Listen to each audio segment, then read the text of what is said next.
Here's how marketers can pitch their CEO on their next big idea.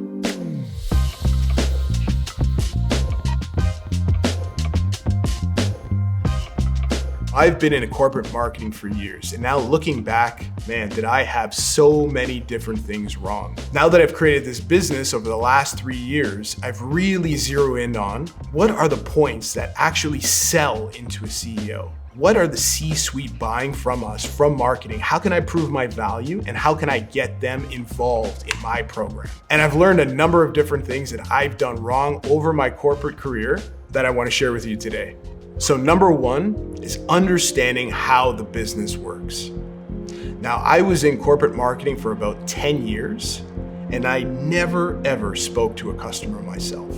I'm coming from a large professional services organization, working with them for 5 to 10 years, driving their marketing strategy, their digital strategy, but I didn't even really understand the business. I pictured marketing as a creative outlet next to the business. And actually, we even used to call the client-facing roles the business.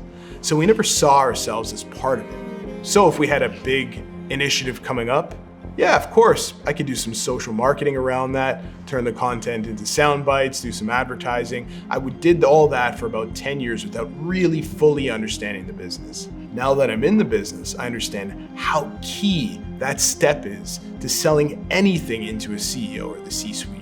You have to have a deep understanding of how the business works, what their world is, and their pain points, and you have to be able to speak their language.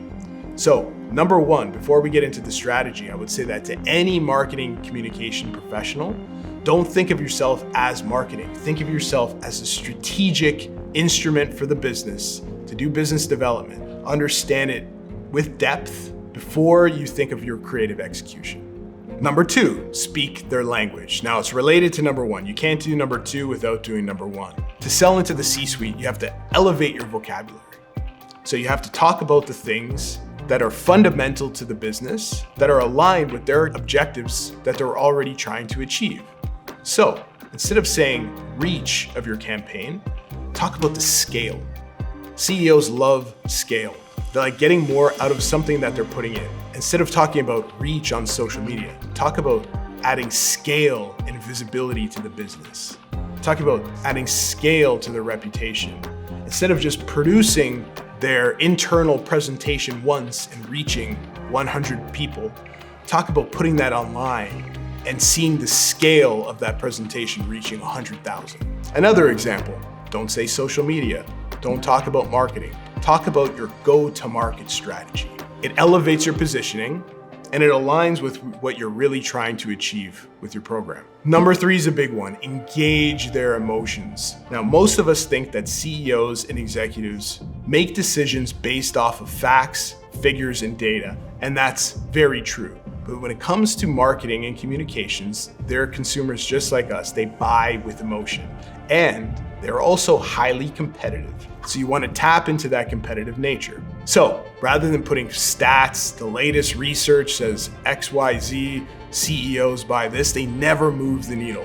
What we do in our presentation is we show what does great look like? What does great content, great storytelling look like? Especially when it comes from one of their competitors. You don't have to sell them in. As soon as they see it, they'll get it. They might not get marketing like you do, but they'll understand what great looks like. The other thing we do is we call it a trust score.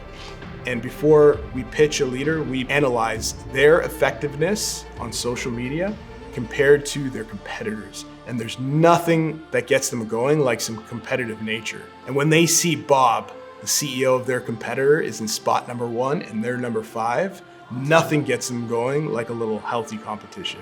Use their emotion to sell in your pitch. All right, and here's my last one. Start your pitch with the recommendation. Now, this was a big learning for me. I have a knack for creating pitches and presentations, and I'll take a client through all of the slides, the context, the change in the world, why they're missing out, and then finally I'll arrive at my big conclusion. When you're pitching to a CEO or a C-suite, you want to flip that on its head entirely. One thing I've learned about working with CEOs of big companies in particular is that they get things remarkably fast. So start your pitch with your recommendation. It may be the only slide you need. So those are just a few of my strategies for selling into the C-suite. I've learned this the hard way through about 10 or 15 years of doing it in corporate and in my own business. And I'm sure you have some strategies of your own, and I'd love to hear them.